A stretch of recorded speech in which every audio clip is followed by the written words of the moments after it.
Hər vaxtınız xeyir olsun, hörmətli tamaşaçılar, Şərq TV-ni izləyirsiniz. Ölkədə və dünyada baş verən ən yeni xəbərlərlə qarşınızdayıq. Studiyada Aybəniz Səfərovadır.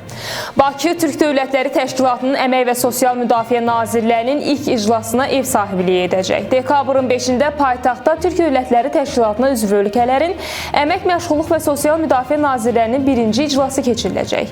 Yüksək səviyyəli toplantıda Azərbaycan, Türkiyə, Özbəkistan, Qazaxıstan, Qırğızıstanın sosial müdafiə qurumlarının rəhbər şəxsləri və TDT rəsmiləri iştirak edəcəklər. İclasın əsas məqsədi təşkilatı üzv və müşahidəçi ölkələr arasında əmək, məşğulluq və sosial müdafiə sahəsində əməkdaşlığın daha da genişləndirilməsi, qarşılıqlı təcrübə mübadiləsinin gücləndirilməsidir. Toplantının yekununda tərəflər əməkdaşlığın inkişafına dair birgə bəyannamə imzalayacaqlar.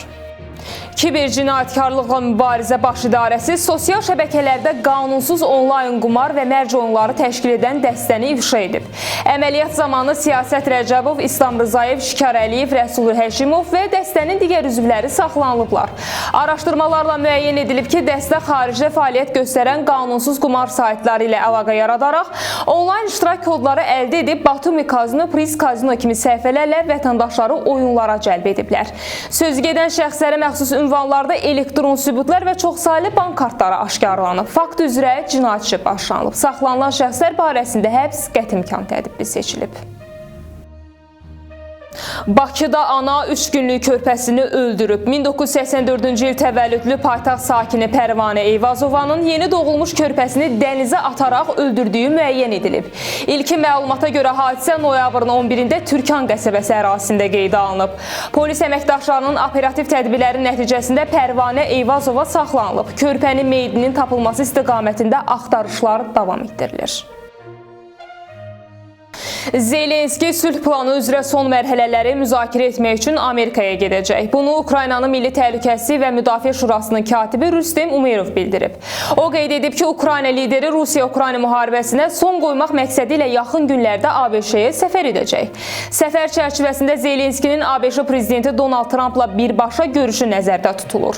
Umerovun sözlərinə görə Cenevrədə Ukrayna və ABŞ rəsmiləri arasında keçirilən danışıqlar son dərəcə məhsuldar keçib.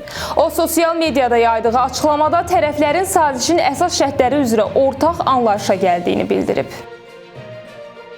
Noyabrın 26-sında ölkə ərazisində havanın 20 dərəcə isti olacağı gözlənilir. Milli Hidrometeorologiya Xidmətindən verilən məlumata görə Bakıda və Abşeron yarımadasında hava şəraitinin dəyişkən buludlu olacağı, arabir tutulacağı, əsasən yağmursuz keçəcəyi gözlənilir.